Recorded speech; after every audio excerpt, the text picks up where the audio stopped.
बिस्मिल्लाहिर्रहमानिर्रहीम व अन लैसा लिल इंसान इल्ला मा सआ। और ये कि इंसान को वही मिलता है जिसकी वो कोशिश करता है। दोस्तों, आज का जो वीलॉग है वो एक्चुअली हमारी ब्रोकर्स कम्युनिटी से मुताल्लिक है। काफ़ी अर्से से मेरे ऊपर एक ज़िम्मेदारी जो है या एक कोशिश करने को कहा गया था कि हम पाकिस्तान कॉटन ब्रोकर्स एसोसिएशन बनाएं, और उसके लिए मैं कोशिश करता रहा। बड़े मामलात थे और उनके कोऑर्डिनेट किया। अब इशू ये आ गया है कि कुछ सीनियर ब्रोकर्स हम यहाँ पे मेरे ऑफिस में इकट्ठे हुए, कोई तकरीबन समझे कि साल पहले, और एक डिस्कशन हुई जिसके अंदर मुश्ताक साहब थे, हमज़ा मुश्ताक से, रियाज साहब थे और वकार साहब थे, और इस तरीके से बहुत से हमारे बाकी दोस्त भी थे, और इशफाक वोरा साहब थे। उन्होंने एक ज़िम्मेदारी दी, लेकिन साथ में एक डिसअपॉइंटमेंट ये थी कि पिछले 30 साल से हम कोशिश कर रहे हैं कॉटन ब्रोकर्स एसोसिएशन बनाने की, जो पहले actually Punjab cotton brokers association थी, लेकिन हम बना नहीं सके थे। और उसकी वजह ये थी कि एक तो फंड्स नहीं थे और हमारे ब्रोकर्स भाइयों ने कोऑपरेट नहीं किया था। तो ज़िम्मेदारी जब मुझे दी गई तो मैंने कहा जी कोशिश करते हैं। और उस मीटिंग में अजमल चुगताई साहब भी मौजूद थे और ज़िया साहब भी मौजूद थे। कोशिश करता रहा, मोटिवेट करता रहा। पहले ये था, एक शूरा हमने बनाई, उसमें नसीम उस्मान साहब को भी हमने लिया, तनवीर अलवी साहब को भी हमने लिया, आमिर जहांगीर साहब को भी फिर हमने लिया, मलिक अरशद साहब को भी हमने शूरा में शामिल किया कि आप आएँ और बने, और अच्छी तजावीज़ भी आती रहीं। लेकिन अब वक्त बहुत ज़्यादा हो गया। उसकी वजह यह है कि पहले ये था कि चंद लोग, हमें जो फौरी तौर पे फंड्स चाहिए वो कम से कम हमें 10 लाख रुपए चाहिए, जिसमें हमें ऑफिस, कुछ अर्से के लिए ऑफिस का ख़र्चा, वकील का ख़र्चा, चैम्बर ऑफ कॉमर्स की जो हैं उनकी जो रजिस्ट्रेशन है उसका ख़र्चा, DGTO का ख़र्चा। और अगर हम ये फ़ंड्स अपने पास रखेंगे तो उसके बाद ये है कि फिर हम आगे चलेंगे। पहले होता यूँ था कि आपने एक अकाउंट नंबर खुलवाया, आपकी legitimate Pakistan cotton brokers association नहीं थी, उसमें आपने कुछ पैसे डाले और वो बंद हो गई। ब्रोकर्स भी जो है कुछ कोशिश करते रहे वॉलंटरली, लेकिन आई डोंट नो क्या उनका वकील ठीक नहीं था या क्या मामलात थे, बाल जो कुछ भी था। अब हम एक प्रॉपर हमने वर्किंग करने के बाद मैंने लोगों से रिक्वेस्ट की, लेकिन मैं इस नतीजे पर पहुंचा कि अब नाउमीदी ज़्यादा है, और वो कहते हैं जी मेजर साहब जो आपने करना है अब आप कीजिए। मैंने कोशिश की कि शूरा वाले जो लोग हैं वो कुछ पैसे दे दें, और हम इन्हीं से पैसे लेके 1 मिलियन लेके हम इसको लेके चलें, और आगे हम जो है इसके मुताबिक जो है अपने रजिस्ट्रेशन करा लें। फिर हम सारे ब्रोकर्स को इनवाइट करें, एक एडहॉक जो है वो कमेटी बन जाएगी। वो एडहॉक कमेटी इसको 1 साल के लिए अपने पाँव पे खड़ा करेगी, फिर इलेक्शन करा देंगे और जो भी मुस्तकिल नुमाइंदे हैं इसके वो आ जाएंगे। लेकिन बहरहाल अब मैं आपकी तरफ दोबारा आया हूँ। जो आज से कोई 5-6 माह पहले हमने कहा था कि 10-10 हज़ार रुपये हर ब्रोकर जो है ना, वो एक अकाउंट नंबर मैं आपको डिस्प्ले दूंगा, उसमें 10-10 हज़ार रुपये हर ब्रोकर भेजे अपने NTN नंबर के साथ। जो प्रपोज़ल है वो ये है कि 15,000 रुपये जो है वो रजिस्ट्रेशन फ़ीस होगी, और 5,000 रुपये सालाना फ़ीस होगी, और हर साल 10% इसकी इंक्रीमेंट होगी, जो हर जगह पे होती है।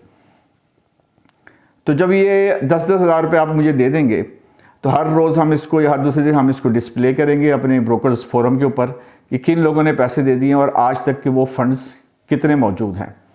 और जैसे हम वो 10 लाख के मार्क पे पहुंचते हैं, और उम्मीद है कि हम रमज़ान मुबारक में ही पहुंच जाएंगे, तो हम अपना प्रोसेस स्टार्ट कर देंगे। और एक एडहॉक कमेटी जब हम बनाएंगे, उस एडहॉक कमेटी के लिए कम से कम 20 से 25 हमें ब्रोकर्स, अच्छे नामवर ब्रोकर्स चाहिए होंगे, जो कुछ लोग कमेटी में होंगे, कुछ सरप्रस्त होंगे, कोई प्रेसिडेंट होगा, कोई खजांची होगा। मुदब्बर शाह साहब ने एक वर्किंग की थी, नियर टू दैट वर्किंग हम लोग जो है वो बातचीत करेंगे। अभी हमारे लिए क्यों ज़रूरी है ये? हमारे लिए अब ऐसे ही ज़रूरी है जैसे इंसान को ज़िंदा रहने के लिए खुराक की ज़रूरत होती है, सांस की ज़रूरत होती है, या एसोसिएशन हमारे लिए इतनी इम्पॉर्टेंट है। वजह हम जब भी कहीं बात करते हैं, अभी आप मेरा क्लिप सुनेंगे कि तकरीबन 2-2.25 मिनट का क्लिप है, ये सिर्फ आपकी याद दहानी के लिए है कि ये डॉक्टर जेसुमल से जो मैंने बात की थी, वो उस बात के ऊपर उन्होंने कहा था कि आप मुझे लेटर लिखें। अच्छा डॉक्टर साहब, एक सवाल जो ब्रोकर्स का फेवरेट सवाल है, वो अगर आप इसके ऊपर मेहरबानी फरमाएं, और मेरे सारे ब्रोकर भाई भी सुन रहे हैं, हमारे यहाँ कमीशन में ना बहुत डिफरेंस है। कोई 30 पैसे देता है, कोई 35 पैसे, कोई 40 पैसे, कोई 45 पैसे, कोई सुकड़ी काट लेता है, कुछ स्टैंडर्डाइजेशन नहीं है, कोई सुकड़ी काट लेता है, कोई सुकड़ी नहीं काटता। अब मामला कहाँ से कहाँ पहुँच चुके हैं। बहुत सी मिलें कमीशन नहीं देती हैं, मजबूरी है। एप्टमर से हम उस पर भी बात करेंगे। अगर इधर से भी हमें कमीशन पूरा नहीं, मतलब मिनिमम कमीशन जो मेरे ख्याल में इन हालात में कारोबार भी सुकड़ते जा रहे हैं 50 पैसे, जब आप अपनी फिजिबिलिटी कम करते हैं तो 50 पैसे का कमीशन, और अगर टैक्स कटता है, टैक्स काटे, उसका चालान भी हमें दें। हाँ। तो कि इस सिलसिले में आप अगर कोई वर्किंग कर लें कि एक स्टैंडर्डाइजेशन हो जाए, 50 पैसे कमीशन सारे इलाके हमें आप जो भी चीज़ है ना, एक ब्रोकर के वैसे से हमें एप्लीकेशन दें, ठीक है, कि ये सही हमारी कमीशन बननी चाहिए, ये हमें टैक्स लगता है, आप कोई भी फिक्स कर दो। हाँ जी, आपकी जो भी रेट होंगे हम देख लेंगे कि आप कितनी मेहनत करते हो, आपका कितना हक बनता है, वो हम बैठ के, हाँ जी, वही कम्युनिकेट हो जाए सबको कि जी ये 50 पैसे कमीशन जो भी आपकी तकालीफ हैं जी, जिनर के हवाले से आप आएँ, इश्यूज़ लेके आएँ, और जो जिनर्स के मसाइल हैं, जो आपकी वजह से इश्यूज़ हैं, उसको आप लुक ऑफ टेक ऑफ करो। मैं इंशाल्लाह सीनियर ब्रोकर से बात करता हूँ, फोरम पर हम प्रॉपर आपसे रिक्वेस्ट डालते हैं। अभी देखो ना, इसके ऊपर आप देखिए, मैं कहता हूँ जो भी ट्रेड के हवाले से, चाहे ब्रोकर और जिनर के दरमियान हो, चाहे जिनर और एप्टमा के दरमियान हो, कोई भी इशू हम बात करके उसका सॉल्यूशन इंशाल्लाह, ये भी नहीं किसी से नाजायज़ी हो, बिल्कुल उसका परफेक्ट सॉल्यूशन देंगे कि मिल को भी चलना चाहिए, जिनिंग फैक्ट्री को भी चलना चाहिए, ब्रोकर को भी, यानी कि हर आदमी को एक सर्वाइवल देना है हमें। ये नहीं कि हम एक ही बंदे को प्रोमिनेंट करते जाएं, दूसरे को दबाते जाएं, तो ये फिर हमारे लिए फिर वो प्रॉब्लम बनेगा। बिल्कुल हम चाहते हैं कि सारे स्टेक होल्डर हैं, सबको इकट्ठे लेके चलें। जब मैंने उनसे ब्रोकरेज की बात की, मैंने कहा जी सुकड़ी काट लेते हैं, ब्रोकरी हमें पूरे नहीं देते हैं, हमें ट्रैश मॉइस्चर के चक्कर में फंसा के जिनर जो उनसे हमारे ब्रोकर्स का पैसा मार लेते हैं, और इस तरह के बड़े मामलात मैंने दिए कि जी 50 पैसे जो है वो ब्रोकरी होनी चाहिए, कोई 40 पैसे देता है, कोई 30 पैसे देता है, कोई 45 पैसे देता है, और कोई उसमें यूनानिमिटी नहीं है, टैक्स के पैसे काट देते हैं, टैक्स चालान नहीं देते। और अभी एक जो बहुत बड़ा मसला है, वो सीरियस मसला ये है कि जिनर साइड जब टैक्स काटती है, अगर टैक्स को चालान दे भी दे तो PRA नहीं देती। PRA जिम्मेदारी है, बायर्स जो हैं वो टैक्स काटते हैं तो उसके PRA खुद अदा करते हैं, और PRA उनको रिफंड होता है। जबकि जिनर जो PRA नहीं दे रहा तो PRA है 16%। इसी जगह गालिबन सिंध का जो है वो 14% है, ये 15% है, पंजाब का 16% है। तो वो PRA अगर ब्रोकर अदा करे तो 12% तो आप टैक्स काट रहे हैं, और 16% जो है वो PRA है, और वो उनको रिफंड भी नहीं होना। जब उसको रिफंड नहीं होना तो वो 28% टैक्स अगर वो अपनी वो मजदूरी में से देगा तो उसके बाद बचेगा क्या। और इसका नुकसान क्या होगा कि घोड़ा घास से दोस्ती जब करेगा तो वो खाएगा क्या, वो फिर डॉक्टर की तरफ भी चला जाएगा, वो फिर उसने अपने बच्चों का जो है ना वो पेट पालना है, वो मुख्तलिफ़ किस्म के इल्लतों में शिकार हो जाएगा। कारोबार करना और तो कारोबार उसे कोई आता भी नहीं है। मेरी आप सबसे गुजारिश है कि अब हम कोशिश कर रहे हैं कि ये ट्रेड एक सिस्टमाइज हो, इसमें एप्टमा, PCGA और थर्ड जो है वो ब्रोकर्स हैं। 95% से ऊपर का ज़्यादा बिजनेस जो है वो ब्रोकर्स करते हैं। अब ब्रोकर्स ही बायर को बता रहे होते हैं, ब्रोकर्स ही सेलर को गाइड कर रहे होते हैं। अगर आप उनके ऊपर एतमाद करते हैं तो उनको उनकी मजदूरी प्लीज़ पूरी दीजिए। और इसके लिए ज़रूरी है कि जो हमारे मसाइल हैं वो हम PCGA और एप्टमा से अगर हम बात करें तो हमारा प्लेटफॉर्म तो कोई है नहीं, और इंडिविजुअल हम उनसे बात नहीं कर सकते। हाँ, जो तगड़ा ब्रोकर है, जिसके ताल्लुकात अच्छे हैं, वो अपनी मजदूरी भी पूरी ले लेता है, वो जिनर्स को दबा भी देता है, वो एप्टमा से भी उसकी बात मान जाते हैं।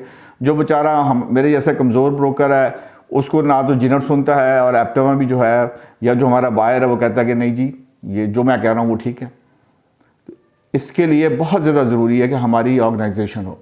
एक बात जो आपने याद रखनी है, जो बार बार पॉइंट हो रहा है, PCBA आपका कारोबार नहीं बढ़ाएगा। PCGA ने कभी किसी जिनर के कारोबार बढ़ाने में मदद की, कभी भी नहीं। एप्टमा ने कभी किसी अपने स्पिनिंग, वीविंग या जो भी उनके लोग हैं, कारोबार आदमी खुद बढ़ाता है अपनी ईमानदारी और अपने असूलों के ऊपर। हाँ, कारोबार सिक्योर किया जा सकता है, और उसके लिए भी एक ब्रॉड आउटलाइन होती है जो सबके लिए इंप्लीमेंट करनी होती है कि जो आपने काम किया कम से कम उसकी मजदूरी और उनकी चीज़ें आपको पूरी पूरी मिले। मैं एक मिसाल देता हूँ कि कोविड जब आया तो गवर्नमेंट ने एक इंसेंटिव सारी ऑर्गेनाइजेशंस के लिए अनाउंस किया। किस ब्रोकर ने उस इंसेंटिव से फ़ायदा उठाया? वजह हम उस सिस्टम में ही ब्रोकर, उन्होंने हमें कंसीडर ही नहीं किया कॉटन ब्रोकर्स को।